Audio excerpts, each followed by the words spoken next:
Welcome back to smart classes. Dear student, आज हम सभी लोग संयुक्त सूक्ष्मदर्शी द्वारा प्रतिबिंब का बनना का अध्ययन करेंगे। तो ये जो है कैसे संयुक्त सूक्ष्मदर्शी प्रतिबिंब बनाता है इसके बारे में चर्चा होगी।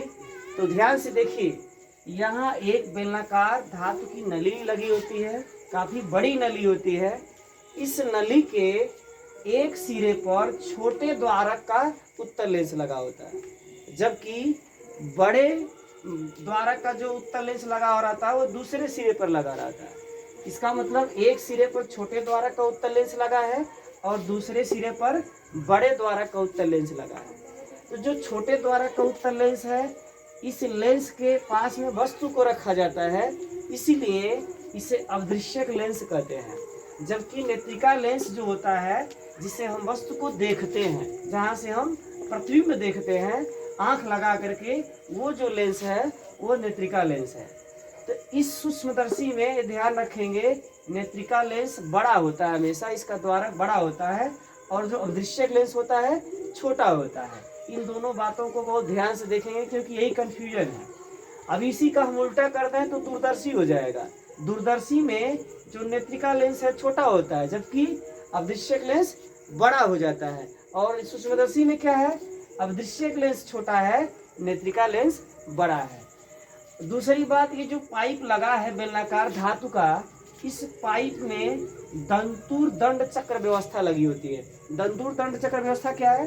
दंतुर दंड चक्र व्यवस्था का अर्थ यह है कि यदि हम इस पाइप को आगे पीछे खिसकाएं, एक दूसरे को प्रेस करके, जैसे एक नली है ना, पाइप, ये नली, इस नली में ऐसे लगा रहता है, उसको दाबने से दब जाएगा और फिर उसको खिसकाने से बढ़ जाएगा। इस तरह का दंतुर दंड चक्र व्यवस्था लगा होता है, जिससे हम आसानी से इसको आगे पीछे खिसका करके हम दोनों लेंसों के बीच की दूरी को कम बेसी कर सकते हैं। ठीक, तो अब क्या है, अब वस्तु को हम लोग अदृश्यक लेंस के पीछे कहीं रखेंगे। यहाँ पे एक वस्तु ए भी रखा गया है, यहाँ से एक किरण भेजे हैं मुख्य अक्ष के समांतर, तो फोकस से होकर के गया। दूसरा किरण हमने भेजा प्रकाशीय केंद्र से, तो ये सीधे होते हुए चला गया। दोनों एक दूसरे को प्रतिच्छेद किए, जिस बिंदु पर प्रतिच्छेद किया वहां पर वस्तु का वास्तविक और उल्टा प्रतिबिंब प्राप्त हुआ, ए डैश बी डैश। अब ये जो ए डैश बी डैश प्रतिबिंब बनेगा, इंपॉर्टेंट बात है, ध्यान से देखिएगा।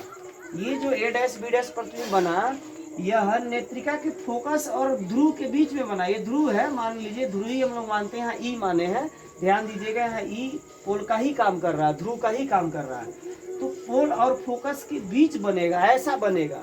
और जब भी पोल और फोकस के बीच में बनता है तो उसका आपको पता है कि आभासी प्रतिबिंब बनता है।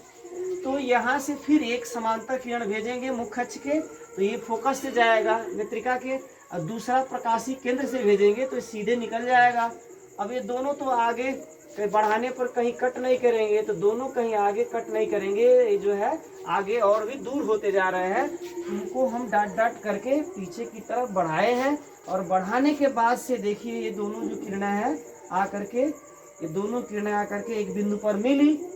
तो ये जो दोनों किरणें आकर के एक बिंदु पर मिली, इसी बिंदु पर हमारा ए डैश बी डबल डैश एक बड़ा आभासी और सीधा प्रतिबिंब प्राप्त हुआ। इसके साथ में हम दो किरण और भी ले लेते हैं अस्पष्ट प्रतिबिंब बनाने के लिए।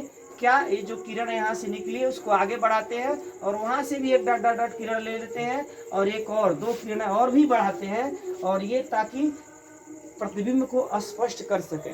जबकि केवल यही दो किरणें पर्याप्त हैं इसके प्रतिबिंब बनाने के लिए।